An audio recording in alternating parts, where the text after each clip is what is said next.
All right, we are back, baby. It is the Saturday Night Special. Here I am, Chris Jericho.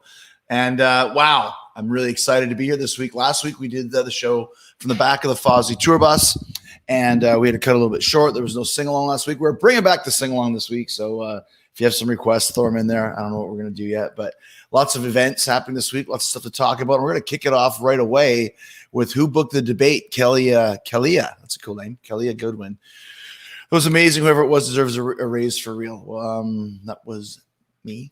Yeah, we're always trying to think of things differently. Like there's always contract signings in wrestling and things on those lines, which is why we had the weigh-in. Me and Moxley had the weigh-in, and Cody and I had the contract signing with an actual, contract lady out there and all that sort of stuff. And then I think Cody did the press conference, which I think was an idea that we had discussed as well. And then when I had the idea for the debate, I didn't really know what I wanted to do with it. And so I asked Tony Khan and Cody some ideas for questions, which they gave me. And then Cody had the idea of throwing in kind of the scientific question that Orange wouldn't answer. And then I had the idea to go with like I said, it wasn't the Will Ferrell old school. It was the guys from Wayne's World. And they said Milwaukee.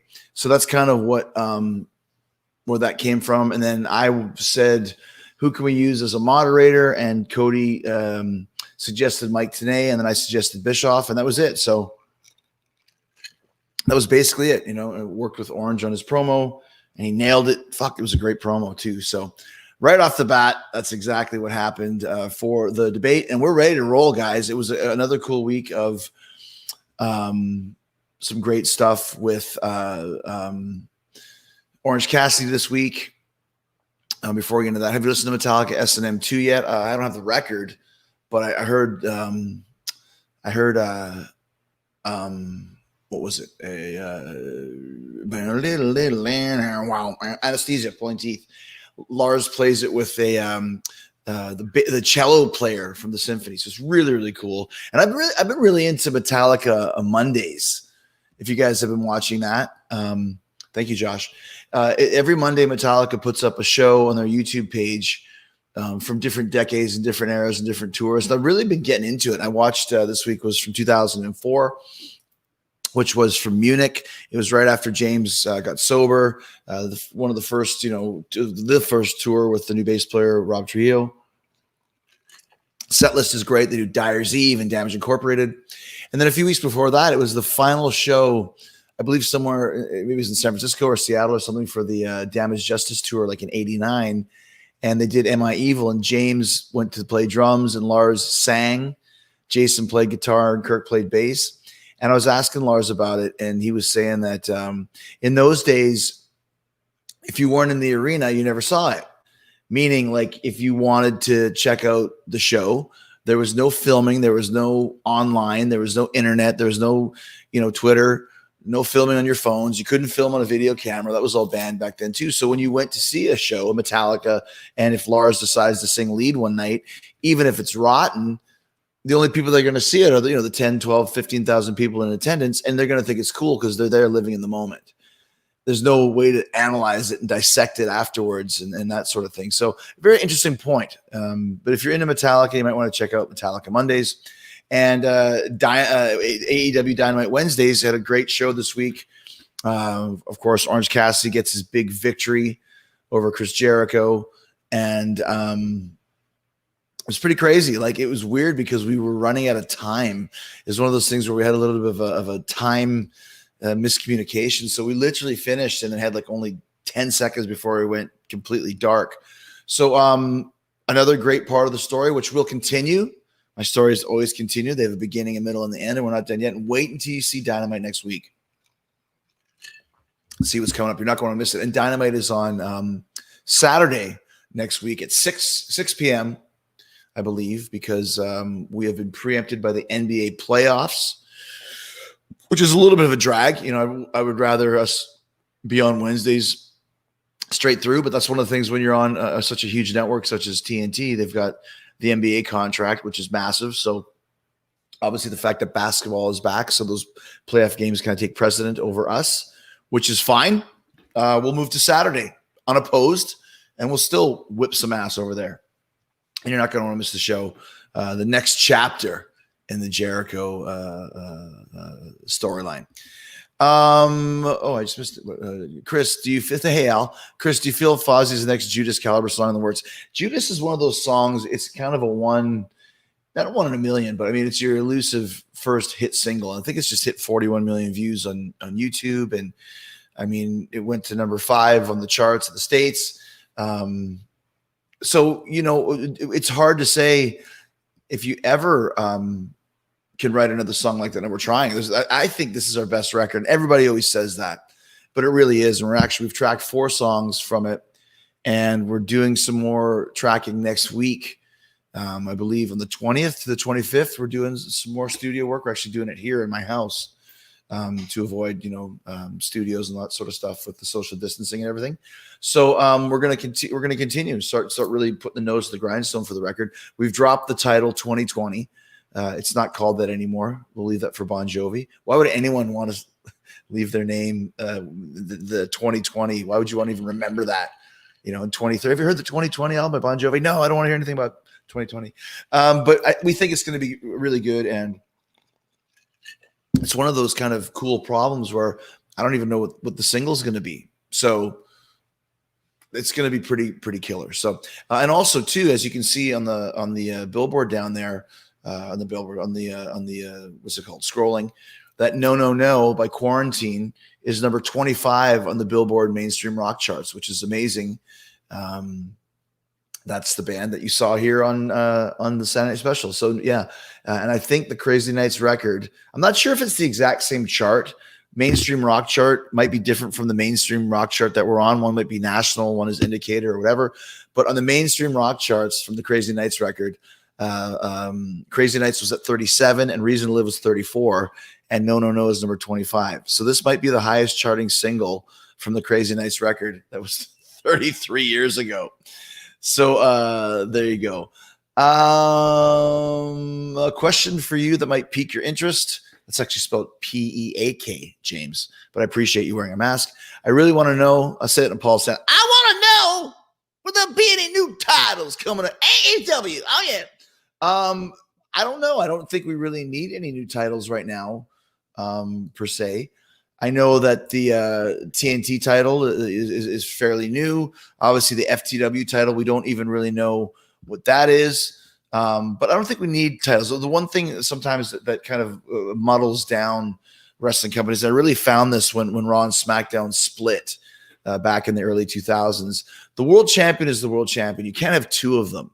And there's a Raw champion, there's a SmackDown champion, there's a Raw Intercontinental champion, a SmackDown US champion. It's like there's 2 fucking many titles. So I like the fact that in AEW we have the world title, and now we have the TNT title, and then we have a women's title and tag team titles for guys. I think it should stay there. If you want to do women's tag team titles, that's fine. We need to expand the division a bit. But other than that, we don't need any more titles. The FTW title even is too much. It doesn't mean anything. Who cares? Like, I don't know, it's just me, but maybe some people care, but it seems to me it's not even a real title. So anyways, you don't want to muddle it down too much. So I can't believe you broke up Bay City Rollers. Well played, Chris. Thank you very much. Chad McDaniel. I love the tape VHS trading days, which is very cool. Any quarantine news? Well, we were working on some new stuff, some new material, which of course is old material. It's Kiss obscure songs that you probably have never heard unless you're a big Kiss fan. Even if you have, they're never hits. So we will be doing some more with quarantine right now. And of course, there's the Wheel Blocks, which just came out, which is Phil Demmel of Violence, ex-Machine Head, Nita Strauss from Alice Cooper, Josh Vialta, who's in Nita's band, her solo band, and they're also sweeties. I believe they're fiancés. And then, of course, Johnny Christ from Avenged Sevenfold. Go check out the Wheel Blocks, Aces High. We did a cover of Aces High by Iron Maiden, which is great. So that's on YouTube right now as well. Danny Morgan, been on an REO Speedwagon kick today. How about some REO Speedwagon for the sing-along? Maybe. You need to bring Tessa and Cyborg to AW. I don't bring anybody in. I know Tessa Blanchard is. Yeah, I think she'd be cool in AW. She'd be cool in WWE. She'd be cool anywhere she goes. And Cyborg, I'm not sure who Cyborg is, but I'm sure he's great or she's great. Either one. Jason Almeida, do you enjoy your time better in Japan or Mexico? Wow, that's a pretty cool question.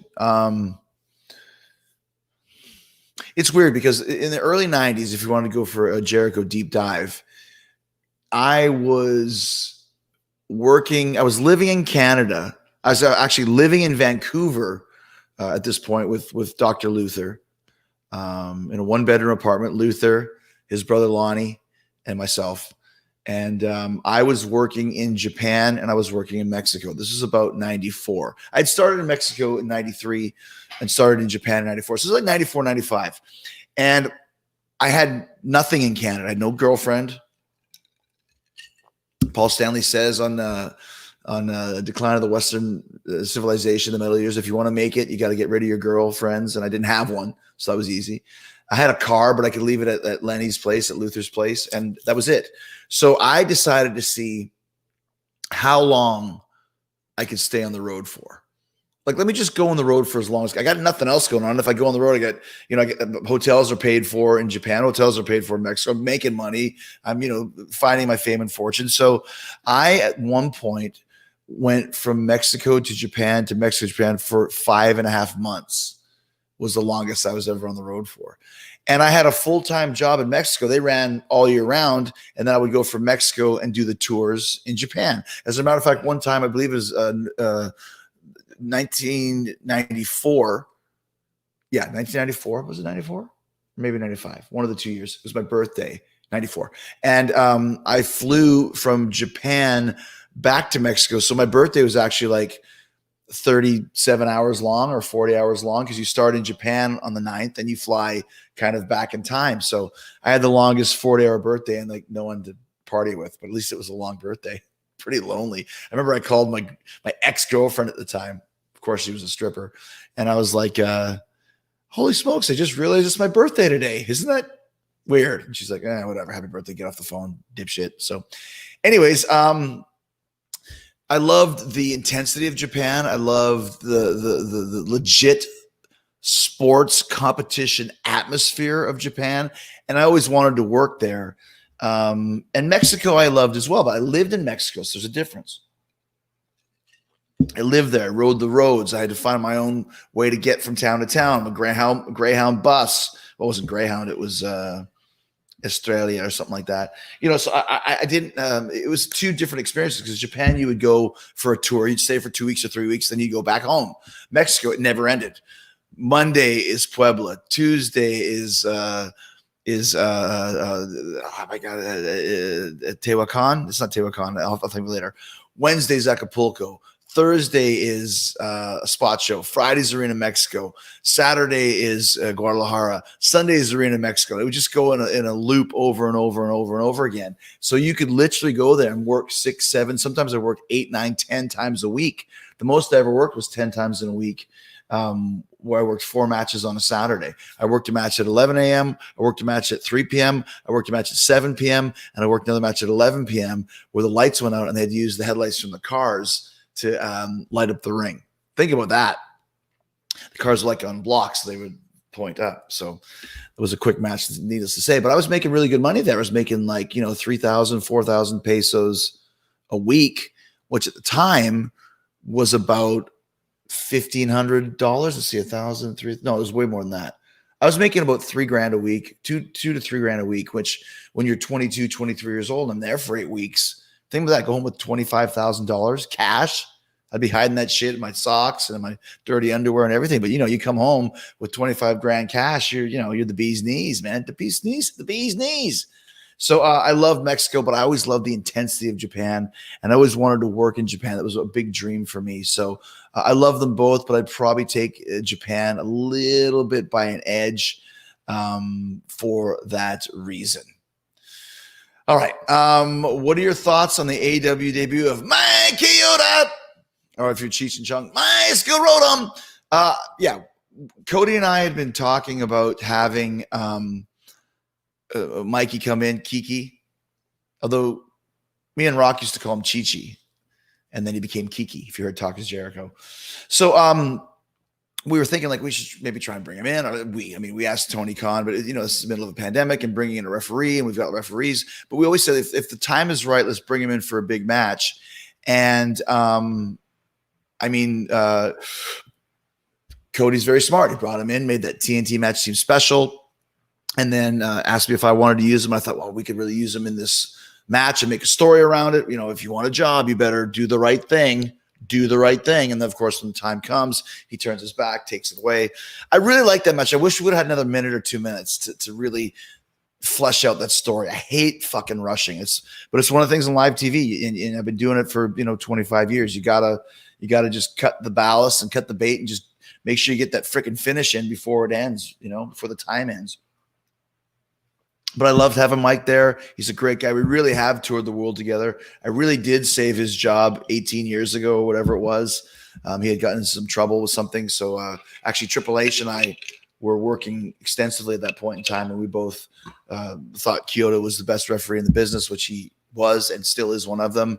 So we went to Vince and Vince decided to cut him a break. He's been working there for 35 years. And the fact he's still not working there now is ridiculous. The fact that some guys didn't go to bat for him, or maybe they did, but if nobody, I would have went to bat for him. I went to bat for him to bring him into AEW. So I love Kyoto. He's a great guy. And he's not signed with us, but hopefully we can have him come back with us more. So let's see what else we got. Craig. Hey, by the way, cheers, guys. I think we forgot to do that. Boom. Boom! There we go. Best promo person I've ever been able to see. Thank you. I thought you were asking me. Oh, you're saying that about me? Well, thank you so much. If you're asking me who the best promo is that I've ever seen, obviously it's hard to beat The Rock. Steve Austin was amazing in his time frame, but those are kind of easy ones. So I would say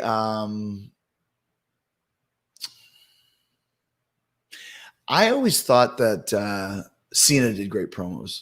A little bit underrated. Cena was very good with understanding his crowd, understanding his audience, and really connecting with them, whether it was teenagers or chicks or whatever.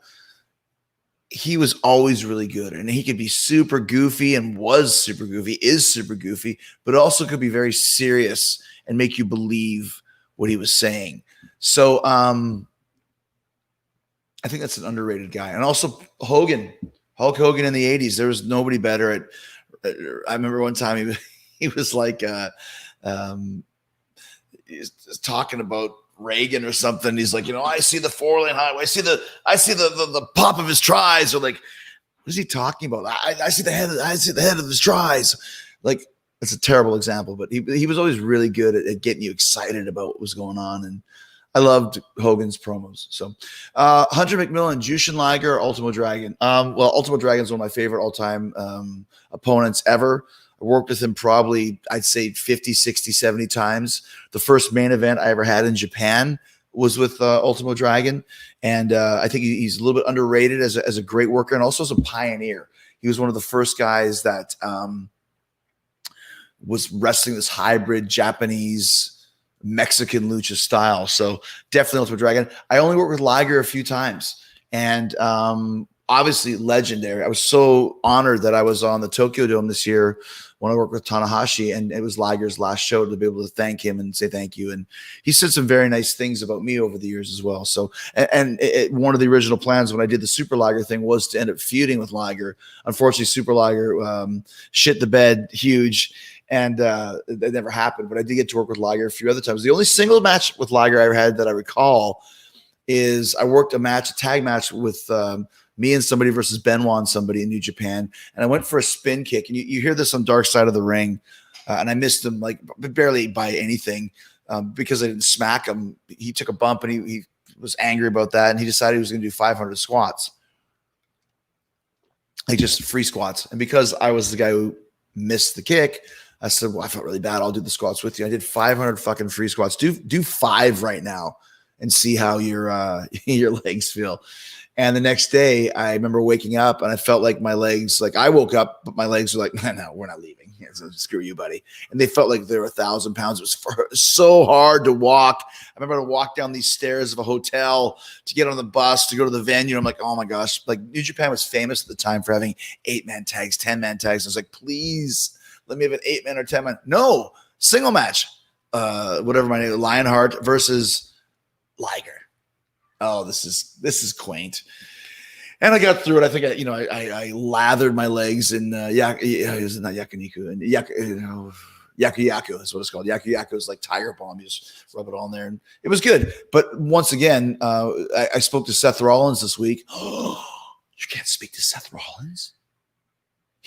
He's in the WWE. We were just talking about it, commenting on Twitter how I always enjoyed working with him. And he said, I don't feel that we had our best match. And I agree. He and I never had the classic match that we probably would have had by now had I stayed there. And I feel the same way about Jushin Liger. Always loved working with him, though. I just feel that I could have done better with him. Seasonal score featuring Chittaranjan Swaminathan. Wow. Please sing us your best Led Zeppelin song, sir. Love you.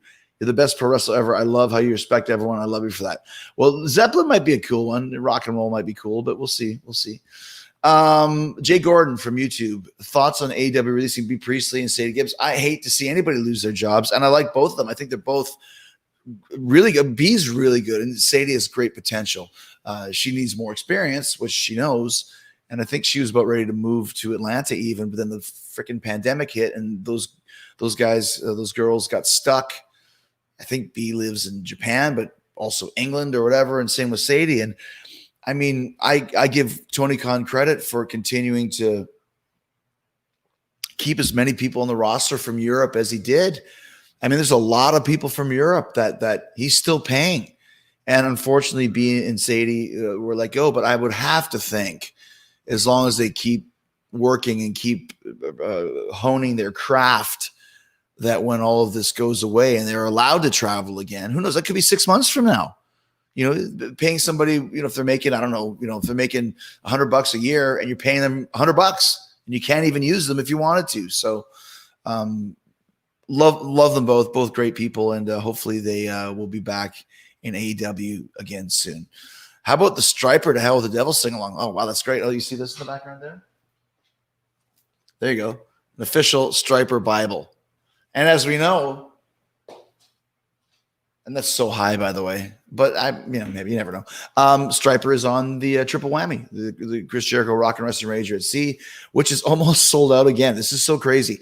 We were sold out like in February, and then or whatever, March, April, whatever it was. No, it was in the middle of the pandemic. We were sold out in April, May, because people just want to go do stuff. And I'm all for it. We can get into that later. But and then we moved it from February to October due to no fault of our own. We just thought it was best and basically had no choice, but it is for the best. But so what happens is when you sell out a cruise that's supposed to leave in February and then they move to October, every cabin is like back down to zero. So if you have a cabin, you have the opportunity to move it to October, cancel. So there's that sort of thing. So we had like only 10% of our cabins cancel. Then we had a waiting list that bought the other 5%. So now we're like 5% away from selling out again. And this cruise is like, 13, 14 months away. That shows how excited people are to do the cruise. And I'm so thankful, but also too, we worked hard to make this cruise something special. So I'm glad that people believe in it. I'm glad that people, even though they signed up and it get pushed back, I was really angry when we got pushed back. It's nobody's fault. I still didn't like it. I want all this to be done by February, but whatever. I get it. But to see that 95% of our, friends and brothers and sisters in the Jericho Cruise family are continuing to stay with us shows just how much of a special event we have. And the fact that we've only named 5, we named 6 names. It was of course Fozzy, AEW, and then we had Candice Michelle as the guest cruise director. She's awesome. Of course, Hacksaw Jim Duggan, amazing. Ted DiBiase, amazing. Striper, huge for me, and they're going to be so great. And then Bully Ray, and Bully Ray has not been able to recommit yet because he might have something going on in October. But still, we have a whole lineup of acts that are going to. It's going to be the best fucking cruise. So thank you guys, and I'm excited that you're going to be there with us.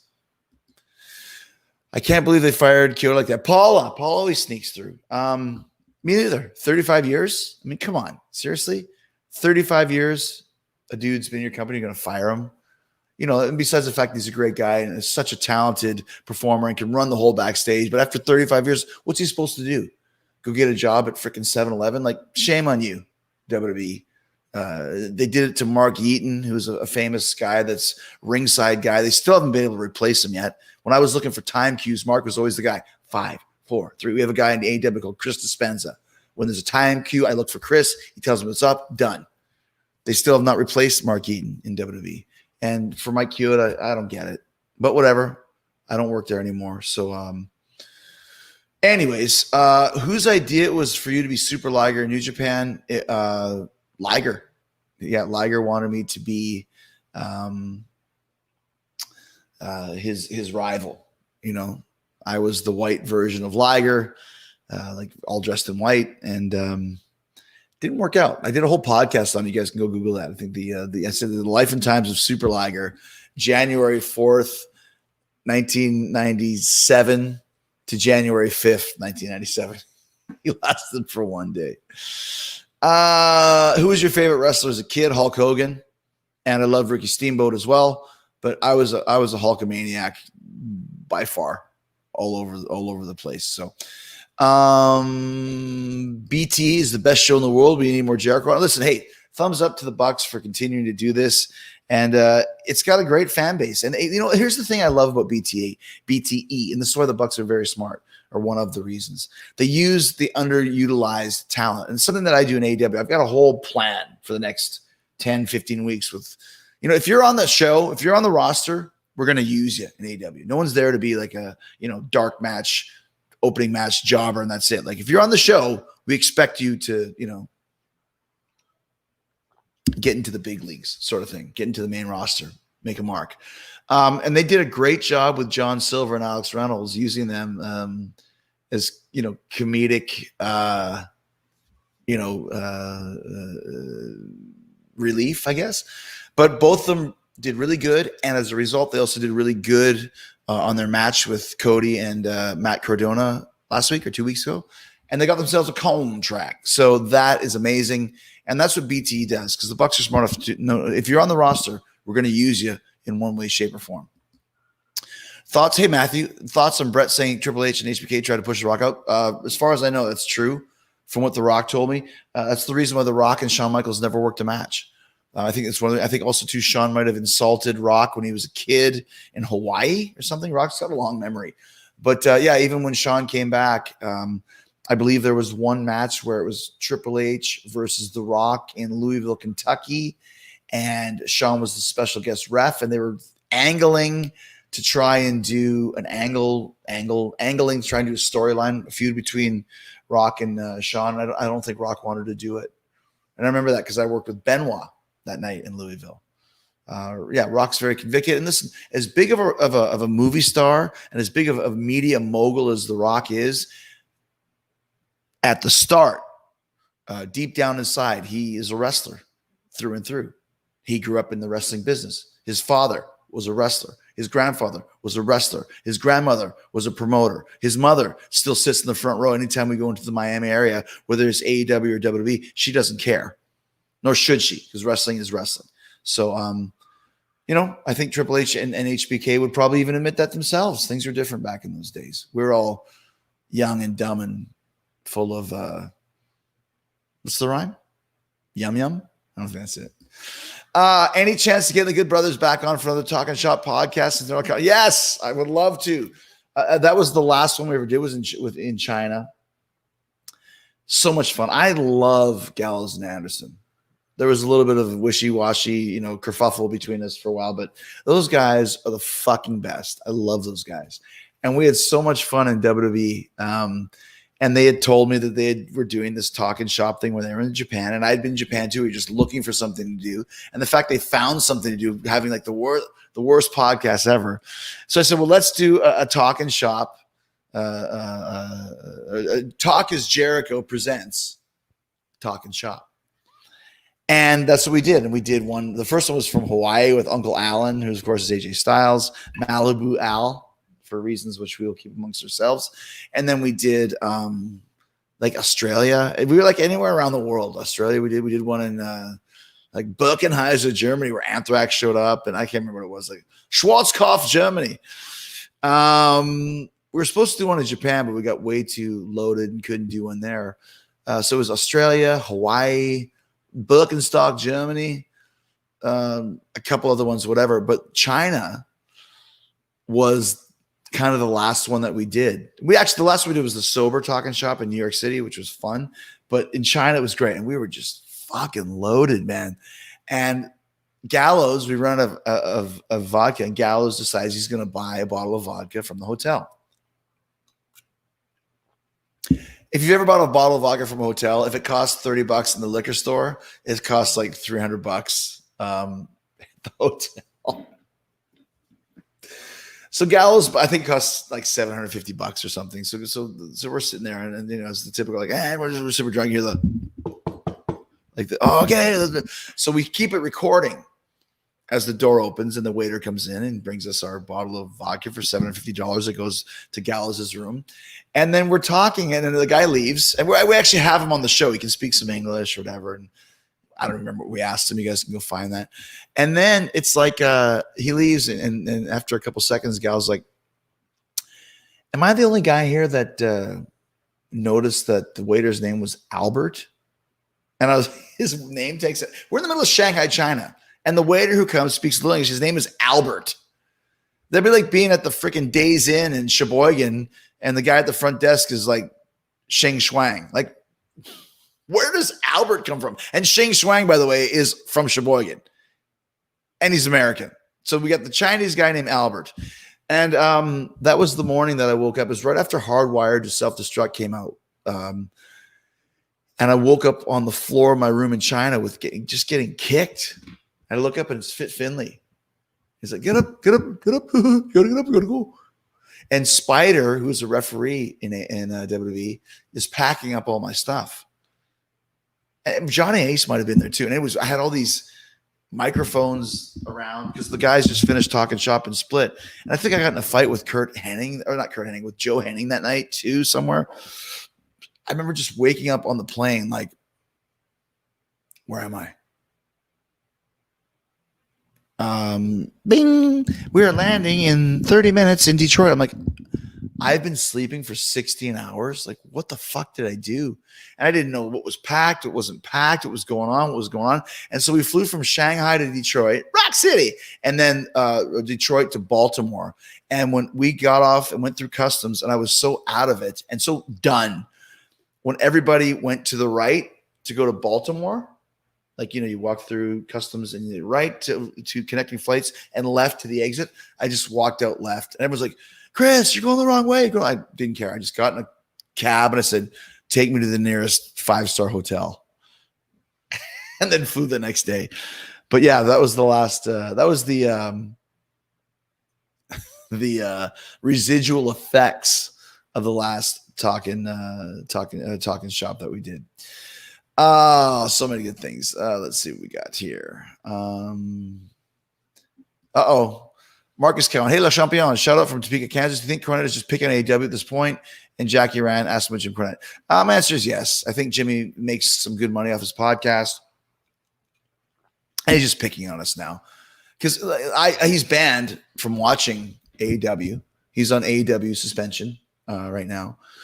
And that's by decree of me. And I do have that power. So, and I have the documents to prove it. So he's banned. If he's actually watches AEW and comments on it on the side, he is liable to legal action.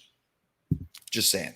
So you might want to not be such a smart ass, Jimmy, because you are under review right now, and they will take your cable away. So, My pops turned 71 September 16th. Any possible way I can get something signed by you? Yours favorite. It has been since Smoky Mountain. We live in Saltville, Virginia.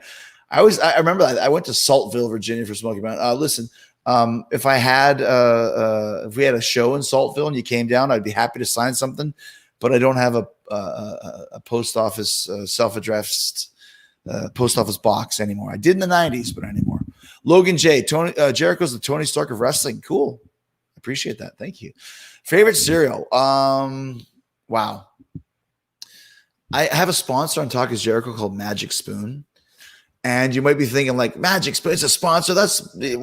I really do enjoy like the blueberry flavored Magic Spoon cereal. It's really good. Other than that, Raisin Bran and Cinnamon Toast Crunch. There's a thing, but a Magic Spoon. I'm not just saying that because they're sponsoring. It's really, really good stuff. So go check it out. What do you miss most in WWE? Honestly, my interactions with Vince. I really, really enjoyed working for Vince McMahon because he challenged me. He challenged me as a professional. He challenged me as my ideas. Wasn't easy. And at the end of the day, it's Vince's ice cream shop, as Pat would say, and you're living in it. I never had a problem with Vince. I mean, obviously you have problems with your, boss when he's 25 years older and, whatever it is. But I was always a little bit intimidated by Vince, but he always challenged me. And when I got to a certain point after the Shawn Michaels feud in 2008, 2009, he trusted my judgment. And 9 times out of 10, he would go with what I wanted to do. 1 time out of 10, he wouldn't. That pissed me off. Like, give me the fucking courtesy of at least trying this. But yeah. I mean, WWE, they work the way they work. My opinion, for what I appreciate, AEW is so much more beneficial and so much more in tune with how I think. I love working with Tony Khan. And like I said, working with Tony Khan. I worked for Vince McMahon. There's a difference. But I liked being challenged by him. And as much as people bag on him and bury him and this and everything, he's a really smart guy and he's very, very careful with the words he chooses. I'm not sure I'll ever go back to WWE. I really enjoy working for the Khan family. I enjoy the spot that I'm in. I enjoy the influence that I have. I enjoy the questions that I'm asked. But, like I said, working for Vince was a real trip, man. It was a real trip. And I don't regret one day of it. I appreciate every moment that I worked for Vince. And I thank him for all the opportunities, as he should thank me for all the money that I made him as well. There you go. Can we expect the AEW video game? Yes, Josh, they're working on it now. Actually is kind of, I think Kenny Omega is very involved in it.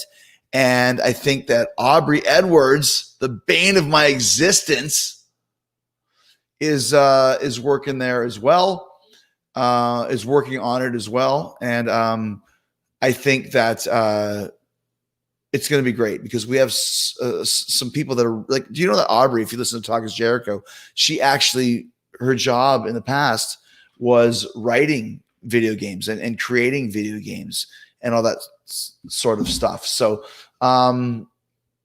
she's great. So there you go. And Kenny's great too. They're video game people. I'm not. I'm a terrible video gamer. I gave up video games after Guitar Hero when I was trying to learn how to play frickin' Freebird. 28 sections of guitar solos. And if you lose, you go right back to the start. Drove me frickin' crazy, man. What's your favorite food? Barbecue steak. If I was on death row and they said you have one food left or one dinner left, I'd get a nice steak from an upgrade, like a Burns or Morton's or something really nice. I'd get some macaroni and cheese. I'd get a lobster tail.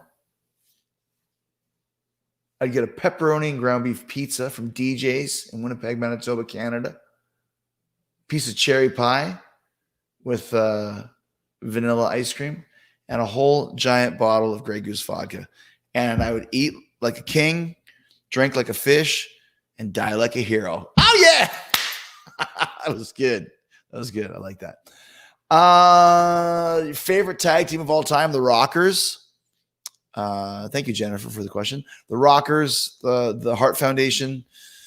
My favorite tag team partner was The Big Show by far. And I love Sammy Guevara too. John, do you like working with CM Punk? I did. I did like working with CM Punk. And I'm not sure if he's ever going to wrestle again or whatever, but always had fun working with him for the most part. Can you talk about your cameo in CMFT? How does it go? CMFT will kick your ass or whatever it was. I love Corey Taylor. I love his solo record. He sings great. I love Zach Throne is in his band. So you are going to love this record when it comes out. I think September 5th or something. Do you like ABBA like many metalheads? Duh. Have you not heard Fozzie's cover of SOS? My goodness. How could you not like ABBA? The fact that I heard they're going to do 4 new songs. Do you guys know, as we swing from topic to topic, that ABBA, maybe not now, but at one point had an offer to reunite the 4 originals for $1 billion. And that's right, 1 billion with a B. Just fucking do it, man. Travel in 4 separate, Concorde jets and don't even talk to each other, whatever. Why did you bleed so heavily in your match and smoking and wrestling against the heavy bodies? I think it's because I was, I'd broken my arm. You can see the scar for it here. See that scar right there? That's the real scar from when I broke my arm. I was doing a shooting star press before the match that I was doing because Ultimo Dragon convinced me that I could do one. And I thought, if I don't do a shooting star press, I'll never make it. So I went to the venue, Knoxville Civic Center. I can't remember what it's called. Early in the day, and I was trying a shooting star press from the top rope. No spotter, no mat. What a dope. And I landed on my arm and I broke it. So I had to go to the hospital. They said, you need surgery right now. I said, I have to wait till tomorrow. I have to make this appearance, this wrestling show. They said, fine, don't wrestle. Of course not. I'm not going to wrestle. Go back to the venue. Of course, I tell Cornette, I'm going to wrestle. He said, you stupid motherfucker. Why would you do that? I'm like, I'm still going to wrestle. Don't worry about it. We got this. I work with Jimmy Del Rey and Tom Pritchard, 2 of the greats of the territorial days. And they made me look like $1 million. And literally made me look like $1 million with one hand, one arm, my left arm too. So anyways, when I got the scissors, I was on a bunch of drugs from the hospital. I'd taken a couple aspirin, which thins your blood, which also makes bleeding much easier. So it was a combination of being in shock from having a broken arm and from taking a bunch of aspirin and probably just not being in the best mental state at the time. So that's why I bled so much. And it was bad. It was really bad. Good question. Do you like the Y2J character today? Of course I do. Could I ever go back to it? No. And when people still refer to me as Y2J, I'm like, dude, that was 10 years ago. And that's one of the things why I always insisted on morphing and updating and evolving as a character. If you called me Y2J now, it's almost an insult to me. Because that was such a long time ago. That would be like an actor. Like if you were, I don't know, give me a name. Who's a great actor? Brad Pitt. If you like Brad Pitt in Once Upon a Time in Hollywood, the last Quentin Tarantino movie, Stuntman Cliff, and if he was doing a live show and people were just yelling out whatever his name was, and Thelma and Louise, it's like, dude, that was fucking 20 years ago. I've done so many things since then that when you say Thelma and Louise, it's almost an insult. Stick with the new things, So I love Y2J at the time. I don't appreciate being called Y2J now. And if, of course, I say that, every swinging dick in the place is going to start calling me Y2J. But to me, it's like it's another time, another place. It will never happen again. I couldn't be Y2J again. I couldn't. I just am not that mindset and person anymore. Do I appreciate the fans that say that because they think that that's something I'm going to like? Yes. But here's an official statement. Don't call me Y2J anymore. Don't chant it at Fozzy shows. Don't chant it at AEW shows. When we have fans coming back, which will hopefully be very soon, Just call me Jericho. Call me Le Champion. Call me Painmaker. Call me Demogod. Chant Fozzy. Get with the program, guys. Honest thoughts of The Fiend. Love The Fiend. Love Wyndham Rotundo. It's kind of a mouthful of a name, but such a great guy and super smart, creative. And I think that's one of the reasons why he reminds me a little bit of me. He'll never be the same guy twice, because that's the true secret of having longevity in show business is you can't be the same guy. Look at David Bowie or any great actor. Heather Williams, I've been on both cruises. Thank you, Heather. That's awesome. Booked for the third. Any chance of an announcement of lineup soon? Yes, we are going to have an announcement coming soon, and I'm very, very excited about it. And like I said, I think we've got it down to a science now. We've got our guest of honor. We've got the legends. We've got the modern day warriors. Mean Stride. We've got new bands, classic bands from the 80s, great cover bands. We got a great female cover band, which has become Chris Jericho Rock and Wrestling Rager tradition. Comedians, got great male comedians. Oh yeah, Brad Williams too. I forgot Brad Williams was announced on the cruise as well. He's back too. So paranormal all across. We're doing it. We're doing it right, and you are going to have a blast. Thank you. Going to see Metallica. The first time I bought a Ride the Lightning, 1985, Bigelow's Drugstore, about a 3-minute walk from my house where I grew up on Wordsworth Way. If you heard the Fozzy song, Wordsworth Way is the street that I grew up on as a kid. If you walk down the street around a corner, I still dream about it all the time. It's really crazy. There was a kind of a strip mall, a very small one, and Bigelow's Drugstore was one of the stores in the strip mall. Sitting in front, wearing a Canadian tuxedo with a jean jacket and jeans with Malcolm Young hair, which has got here, and here. Zits all over the place. Brad Hadubiak. Brad has to know that I talk about Brad Hadubiak. And he was kind of the guru. He would tell you what bands to go check out. And he was a little bit older. He was a teenager. You're scared of teenagers. And he said, you know, I almost feel like I went out like, excuse me, Brad Hadubiak. Who shall I listen to? You got to check out Metallica. Wow. Okay, great. So we go down to Records on Wheels in Winnipeg, which was the record store, and find Ride the Lightning. I remember turning it over and like, look at these guys look really cool in the back. And I took it back home. And before you could get home, obviously you're looking at it on the bus. There's no Walkman to listen to. You're just looking at the album, lyrics, thank yous, pictures of the band. They just look like skids, teenage mustaches, zits all over the place, just like me. They had much better hair, though, or much scummier hair. And my friend Scott Shipham was on the bus with me. And he goes, what is this? What did you buy? He looks at the cover. Metallica? That's why I'm laughing when you say Metallica. What's Metallica? And of course, I took it home. I put it on those old school record players that were like big, giant desks. And you open the top and you put the thing on and it goes, and it's this harpsichord. Flung, flung, flung, ding, ding, ding, ding, bang, ding, ding, ding, ding, ding. Like, this is Metallica? Like, this sucks. Bang, ding, ding, ding, ding.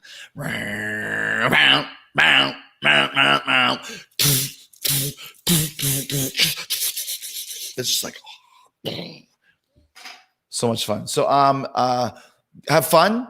We should do a drive-in concert, but we follow Metallica's lead, as pretty much everyone did. MacGruber, William Saylor, 10-year anniversary. I did a wicked podcast with Will Forte, Yorma Taccone, and the other producer on the movie whose name escapes now. And for the first and only time ever in my podcast career, the fucking USB card did not record the show. So now I got to go and do the terrible, kind of walk of shame and say, hey guys, can we please do this podcast again? I'm like, of all the times, like if this is going to happen, why couldn't it happen when someone was with a friend of mine? The only time that happened to me was we were in Australia and I was doing a podcast with Miz and Justin Roberts, and the plug fell out of the wall and there's no batteries in the back of the Zoom recorder that I use. And that's what I use. That's what I record Talk is Jericho on, guys. And with the battery gone, the show just disappeared. So we had to do it again. By that point, we were all super loaded, whatever. But yeah. So, anyways, we're going to try and redo that MacGruber show. Back to music. Are you a Queen fan? What do you think about Adam Lambert's role? I think Adam Lambert is the best guy that could stand up for Freddie Mercury and do those songs justice, because he is an amazing singer. And I'm saying this in a great way. He's also gay. So he gets that side of Freddie, the pomp and circumstance of it. And the only story I have is I went and saw Queen in Philly by myself a few years ago after a WWE show. We finished like somewhere in Virginia or something. I drove to Philly, wherever the hell it was. If you Google Brian May's solo, Queen, Philadelphia, you will see me standing between his legs. Like, not literally, but like he's on the stage playing. And where my nose is, pretend that's me. Pretend that's my face. I'm standing right on the stage like this, watching Brian May play his solo. So Google that. Queen, I think the song is called 39. Queen, Philadelphia 39. And you'll probably find me. All right, we're getting down to the wire. Get down to the wire. It seems like maintaining a heel character with so many fans are behind you is a really unique skill. What are the examples that you think have pulled it off well? Other examples of people? Well, I mean, you know, we have to understand that we are in a show business setting. So we're playing characters. I almost feel that social media is a different ball of wax, though. I think the amount of people who are on social media is very small compared to the overall people watching. For example, when we had the debate and Eric Bischoff was announced on Reddit, and we know what the spy is, by the way. Oh, we know. He'll never fucking be back in AEW. NXT reject was a spy. So print that. I was like, listen, we can announce this or we can just not announce it and don't worry about it and see, you know, the people that know will know and maybe they'll watch if they weren't going to. And the people that don't know will still be surprised. And that's exactly what happened. People were super surprised that Bischoff was there and it worked out great. So, yeah, so I think that, like I said, social media is fine, but you're talking about fans behind you. You always have to play your part. There's nothing worse than a cool heel who buries the baby faces. I will never do that. Even if you're still proper popular, you still have to know when to back down and show your ass towards the baby faces. That's the job. Broke my ankle today. Can I get a shout out, Le Champion? Jericho, Sean, Taker, and Rock Mushroom. I thank you. Sorry you broke your ankle, and thanks for saying that, buddy. Who came up with the inner circle? That was me. My original idea for it was the fist, because there's 5 of us. 1, 2, 3, 4, 5. The fist, and then I said something about inner circle on a BTE thing that I did, and Matt and Nick were like, "Inner Circle's a great name." And I was like, "Yeah, maybe it is." I think Tony had another name too, like the Collective or something like that. Not the Collective, that's Nightmare Collective, but he had an idea as well.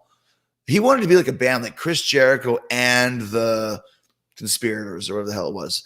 But Inner Circle seemed to have fit, and definitely one of the greatest factions of all time. And I love being a part of it. What do you think about John Moxley, Dean Ambrose's revival? I mean, we knew that was going to happen because Moxley is a genius and he's great. His promos are so good. He's got a great promo going for next week's Dynamite, which you might want to check out. So I'm a big fan, and obviously he beat me. So you got the scarf over, then the bandana. So in my opinion, you've already proved him wrong. I'm not sure who I proved wrong, but I prove everybody wrong. I like this idea. We need a Saturday Night Special t-shirt. I should contact Ryan Barkin and Pro Wrestling Tees. So let's do that. Walter hasn't puked yet. Please tell him to take a shot of tequila and Gigi. Walter's our resident puker. Walter pukes every single week here on the Saturday Night Special. So there you go. Go for it, Walter. What are your thoughts on Brock Lesnar, smartest man in wrestling and a total beast? And I only ever worked Brock twice, a house show in Calgary and a house show in Edmonton. I think if there was future Brock Jericho confrontations that might be a little bit more violent, shall we say. I want Chris versus MJF feud. Okay, well, you never know. We could maybe possibly do that.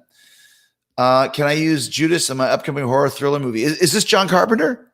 Oh, Jason Butler. It depends if it has a budget or not. I'm still waiting for Judas to get the call from the movie rights people.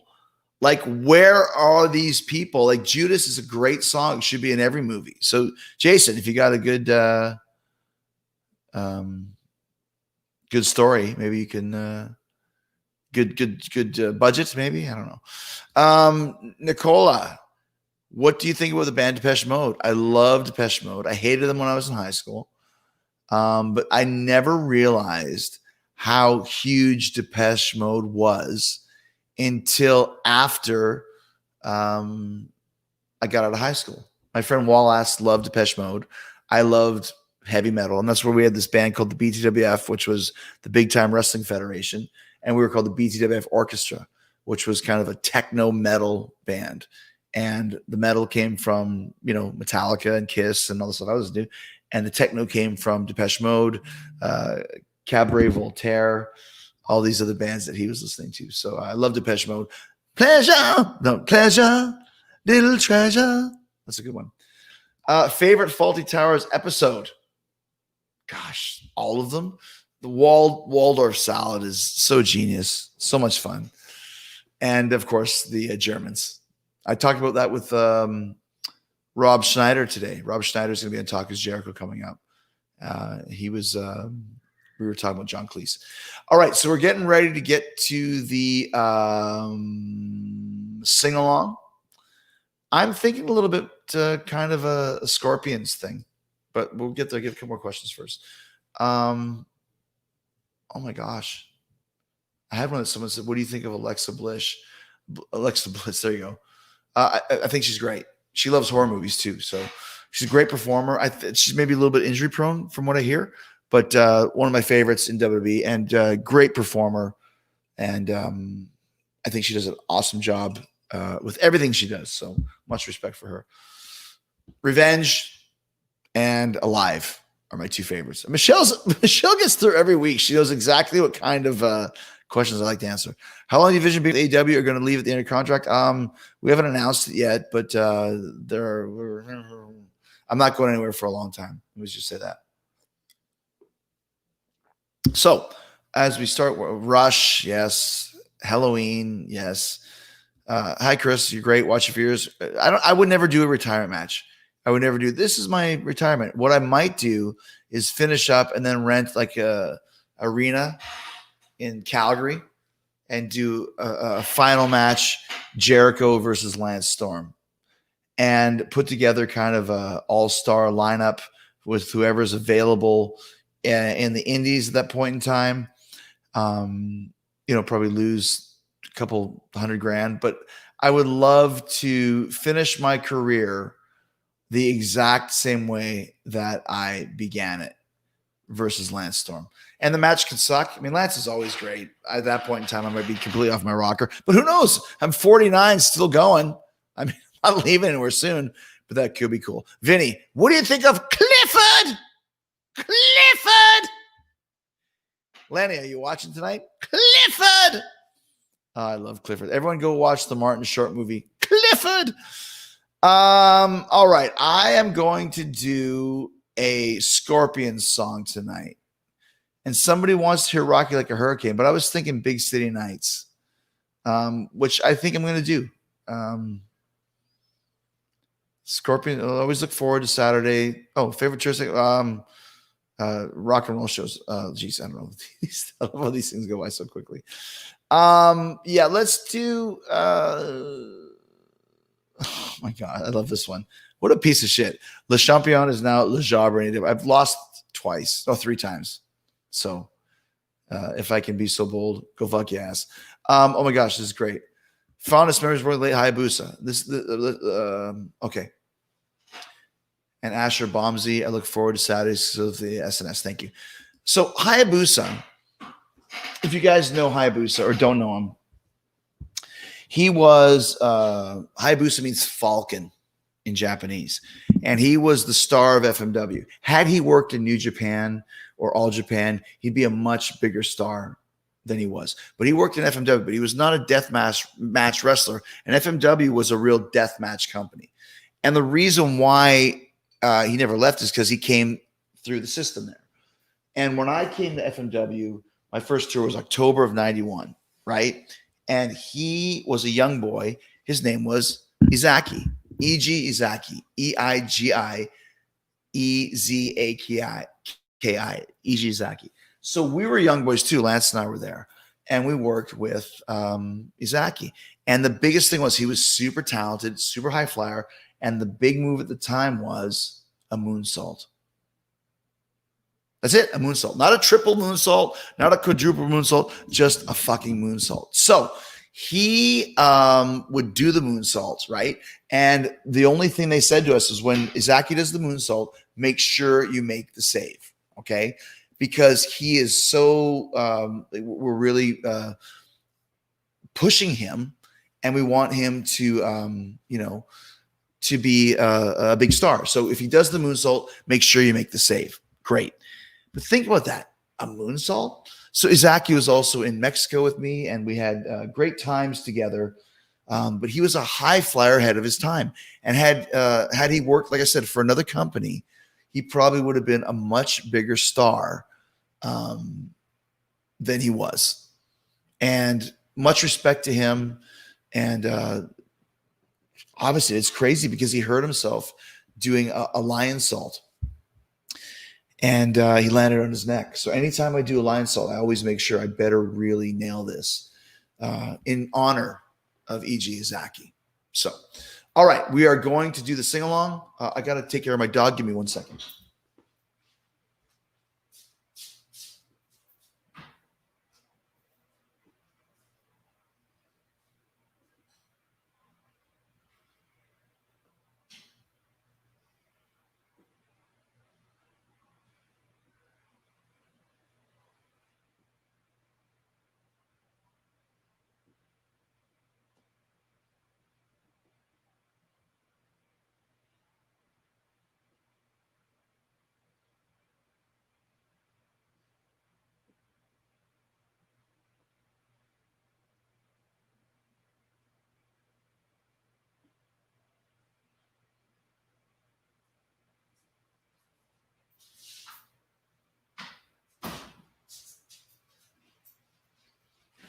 I'm back. Hey, sorry about that. So my dog tore her ACL a couple weeks ago, and she was sitting with me, and she was starting to whine. So I don't want you guys to hear the whining. So okay, we're gonna do the sing along. We're gonna do Scorpions. Big City Nights is what I want to hear, and I'm gonna try something different because sometimes you can't hear it when I play it through the YouTube here. So we're gonna do it off the phone. You guys ready? We missed it last week. Here we go.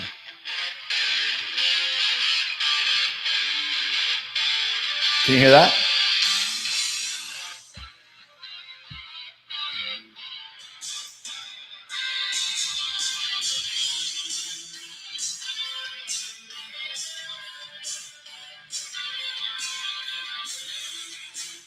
You guys ready?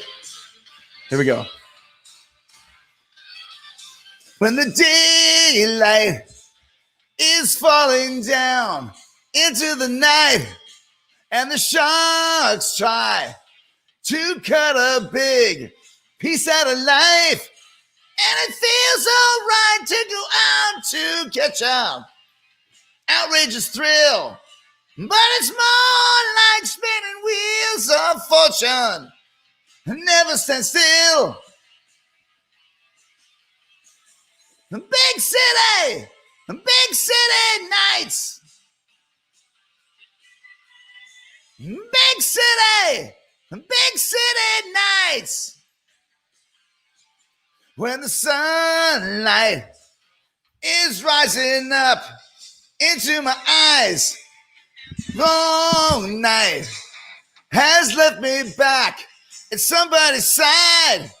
And it feels all right for a long, sweet minute. like I was before. But it's more like looking out for something.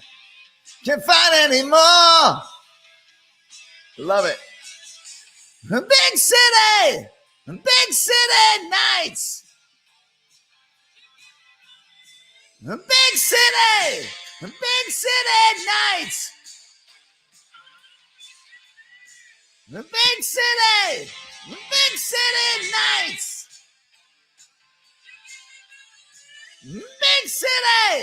Big city nights. It's a good one. There is no dream you can't make true. You're looking for love, but there's no girls burning the ice. Away from my world, never night.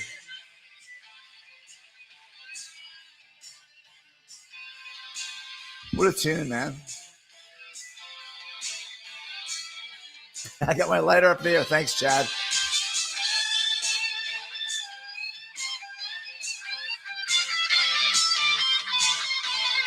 Matthias Jobs on guitar.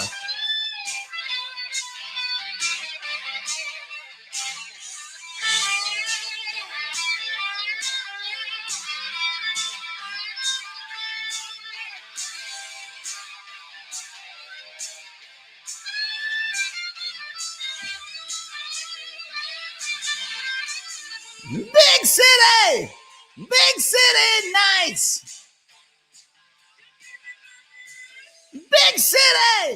Big city nights. Big city nights. Big city nights.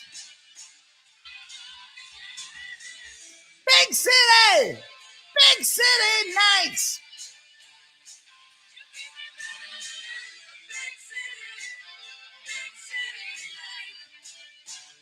Man,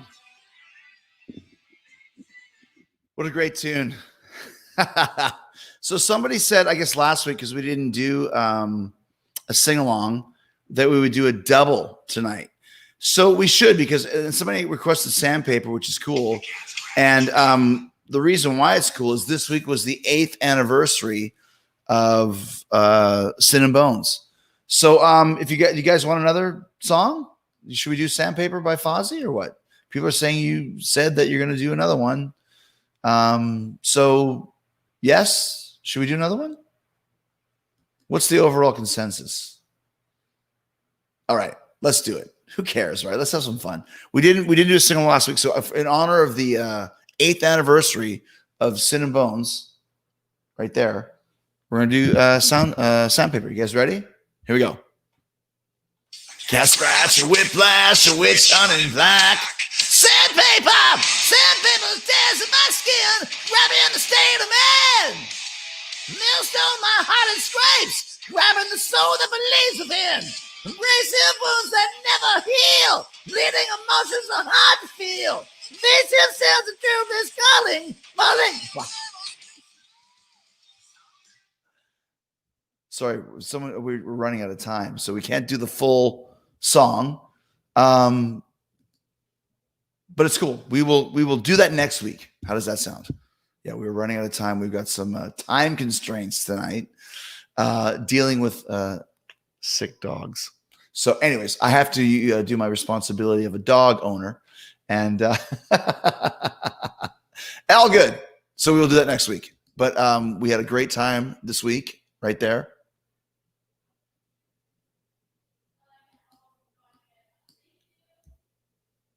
We hearing anything? We're not hearing that tune there. That's weird.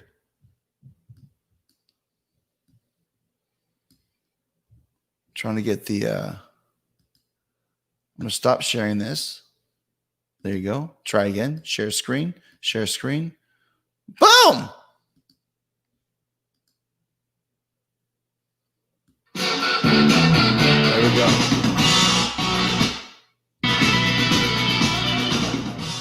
There we go. All right. We're on board here. We love hanging out with you guys. There we go. Okay. Thank you so much, guys, for being here. And we are going to do more of this as long as you guys want to continue to join me here. Next week is number 20. That's crazy. So happy birthday to Downfall Wrestling. Thank you, Amanda. Have a great night. Same to you. Yeah, it's okay. She's going to be fine. She just tore ACL, and we need some extra love. Love the Drakkar shout out on Dynamite. Yes. You guys remember Drakkar Noir? Does anyone remember that? Drakkar Noir was a cologne that all the kids in high school wore. It's probably like the equivalent to Axe body spray in these day and ages. It's something that like it came in a black bottle, and the aforementioned Wallace used to wear that. And you kind of had to be a little bit of like a, hey, how you doing? Like, what do you call it? Like a, I don't know. We call like an Italian guy like a Goomba or something. I guess I don't know. So it was kind of the Canadian version of that. Favorite wrestler growing up: Hulk Hogan, Randy Savage, and Owen Hart for sure. We will do some Night Ranger for sure. Sunday special is Jericho. Thank you, Eric. Yes, we will do that for sure. Got a lot of stuff going on around here today. Dude, you and Orange. I'm glad that you feel that way. Is there going to be a Saturday special next week, even though AEW's moved to Saturday night? Yeah, because that'll be 6 to 8, and the Saturday special starts at 9. Guido, that's what I meant. Finally just get your figure after looking at Walmart for 6 weeks. Guido, yeah, that's what I meant. Thank you, Mad Dog Devil. Oh, yeah. Tell AEW to come to Jackson, Tennessee, the ballpark with 25% capacity. I will spread the word for sure. Great stream as always from the GTA Gamer. Thank you so much. I'm glad to see you do good. Much respect. Have a good night. Thank you, Chris Funk. You should wrestle Big Bacon Brad Hollister. There's the name. Wow. Where's Big Bacon from? Love that. You're the greatest in the business. Do you see a face run AEW? Of course. That's the best thing about wrestling is you always you read the room, and when it's time to turn face, we will probably do that. Thanks for signing, especially my daughter Jocelyn's 7th birthday party. Happy birthday, Jocelyn. I'm still available for security. You can say Ninja. Good one. Thank you, Brian. Good stuff. Would you like to be an Adam Sandler movie? Asked to be one like a cameo. Yes, but I want to be one like a star. Make me a star, Adam. I had a great conversation with Rob Schneider, so maybe he'll help me. Eye of the Tiger is so hot. The Tiger is the thrill of the fight. We could probably do that at some point. Glad you keep yourself in such great shape. I've been kickboxing every day, man. It's just sweating at all times. It's great. Another stadium stamped at some point. I'm sure you probably mean Stadium Stampede. I have not heard Devil in Georgia, but I'm a big Nickelback fan. Love them. Dave Grohl, great guy, owes me a drink, though, for sure. Will there be an Alpha versus Omega? That's actually part 3 because we did one in Japan. We did one in AEW. And yes, we will probably do many more. Shatner.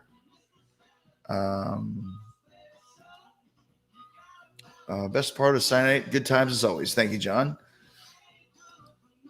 Hard to say. I mean, everyone loves Dave. He's great, but Sammy's an amazing singer as well. So, yeah, all good stuff. And thank you guys so much for being here with me tonight. Always a pleasure to spend some time with you. And it really means a lot to me that you guys spend your Saturday nights with me. We never thought when we started this that we'd be doing it for 19 weeks, but fuck it. I'm not going anywhere. You're not going anywhere. So thank you so much, guys. I love you. Thank you for being here. And we will see you next week right here on the Saturday special. And we'll do 2 songs for sure. I promise. As long as my dog isn't having problems. So take care. God bless you. Love you. And we will see you very, very soon. Or as my good friend Lars Ulrich would say, we'll see you very, very soon. Thank you, Lauren. It was her birthday this week. So, yeah, we're done. We're done. I can't keep answering questions. Found the Queen videos. Yeah, you see me between Brian's legs. Woo! All right. Thank you, guys. God bless you. And we'll see you soon.